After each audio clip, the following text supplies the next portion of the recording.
Nakaabang ka sa next tournament at may hangover pa sa huling laban ni Alex, you're in the right place.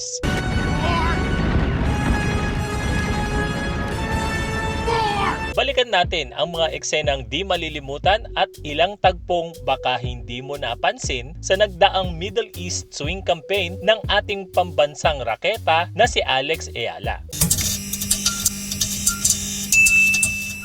Ang sarap manood kapag ganito ka-invested yung mga live audience. How did Alexandra Eala win that?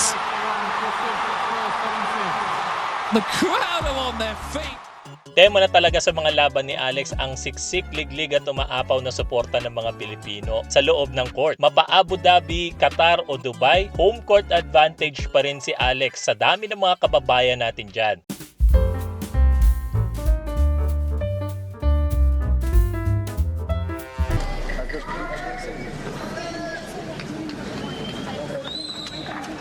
Isa sa dalawang pinaka-exciting na laban ni Alex sa Middle East swing ay ang kanyang come-from-behind victory laban sa Belarusian player na si Alexandra Sasnovich. Pinahirapan ng 31-year-old na si Sasnovich ang ating pambato sa second round ng Abu Dhabi Open. Gamit ang kanyang malakas na serve at pamatay na backhand, madali niyang nakuha ang first set.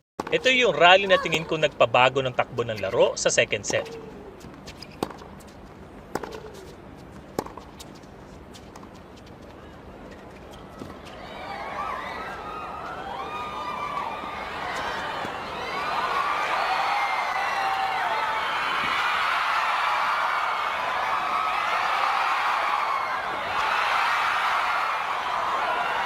No, it's long. What a point.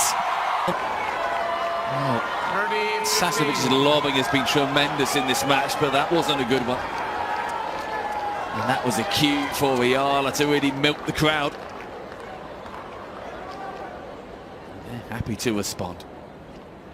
Matapos kunin ni Alex ang second set, nadehado ulit si Alex sa third set sa score na 5-2. Ngayon alam kong marami ditong nakatulog na pero napaabot niya ang laban sa tiebreaker. Oh, she's got so lucky. But Sasnovich should have put that point away. Just put it straight back onto Eala's forehand, and yes, of course, this was... At ika nga, the rest is history.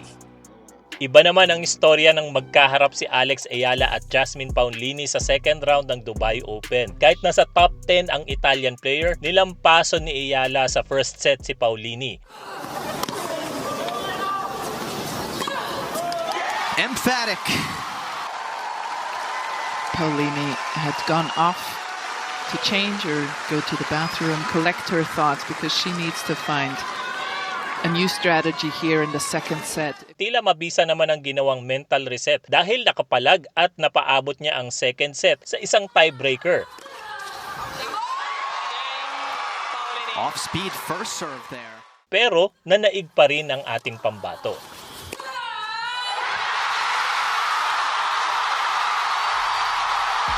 Kung ikukumpara ang parehong period ngayon at noong nakaraang taon, steady ang naging improvement ng performance ni Alex. Malaking bagay na nakakapasok na siya sa malalaking tournaments gaya ng WTA 500 at WTA 1000 events. Dahil dito, mas malaki na ang ranking points na nakukuha niya kada round at mas nahahasa rin ang laro ni Alex dahil competitive ang laban with elite players. Kaya naman umakyat na sa bagong highest rank na 31 si Alex. Pero kasabay ng mga maliliit na tagumpay, na-expose din ang limitasyon ng abilidad ni Alex laban sa mga gaya ni Ekaterina Alexandrova, Teresa Valentova at Coco Gauff. Pero sa tatlong laban na ito, tila kay Gauff pinaka-nadehado si Alex. Hindi pinai-score ni Coco si Alex sa first set ng quarterfinal sa Dubai. At pagdating ng second set, sa score na 4-0, tila naramdaman na ni Alex ang pressure ng mapait na double bagels. Noong 2022 pa huling na double bagel si Alex sa isang match. At nangyari ito sa qualifiers ng Madrid Open laban kay Ana Bondar.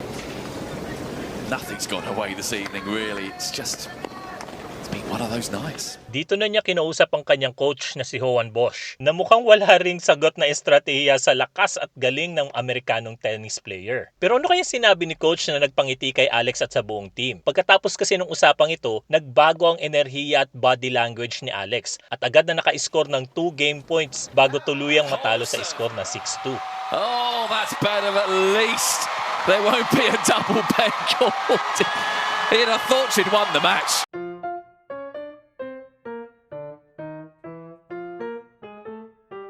Nakakaaliw din panoorin ang interactions ni Alex with the crowd. Habang nakabreak sa laban niya kay Paulini, gumawa ng wave ang Pinoy audience na bahagya namang nagpangiti kay Alex. Viral din ang marriage proposal ng isang ina para kay Alex kung saan inireto niya ang kanyang anak na si Miggy Boy sa Filipina tennis player. Yun nga lang, busted agad si Mami at ang kanyang anak na si Miggy Boy. Career muna daw, sabi ni Alex. Ibang klaseng imbitasyon naman ang alok ng isa pang fan na very Pinoy ang mensahe. Patok naman sa Southeast Asian tennis fans ang tambalang Janice Tian ng Indonesia at Alex Ayala ng Pilipinas. Kahit hindi nakaabot sa finals, maganda naman ang pinakitang chemistry ng dalawa. Parehong rising stars sina Tian at Ayala ng kani-kaniyang bansa at may pakiramdam akong hindi ito ang huling beses na magpa-partner sa doubles ang siblings. Did you see the draw? Yes, I did. It's okay. And finally, nakita din natin ang ibang side ni Alex sa kanyang pakikisalamuha sa close friend na si Zeynep Sonmez.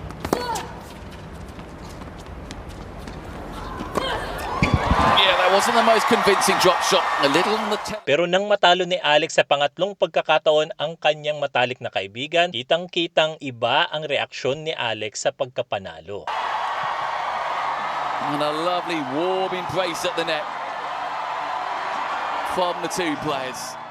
Pagkatapos ng Middle East swing, Sunshine swing naman ang kasunod sa calendar ng WTA. Papasukin ni Alex ang Indian Wells at Miami Open tournaments. Patuloy kaya siyang aangat sa rankings? Abangan natin yan ngayong March. Kung nagustuhan mo ang ganitong klaseng recap, paki-like, share, and subscribe para suportahan ang aking channel. Pwede mo rin i-check out ang mga Alex Ayala merch sa aking Redbubble shop. Salamat at hanggang sa susunod na piece of information.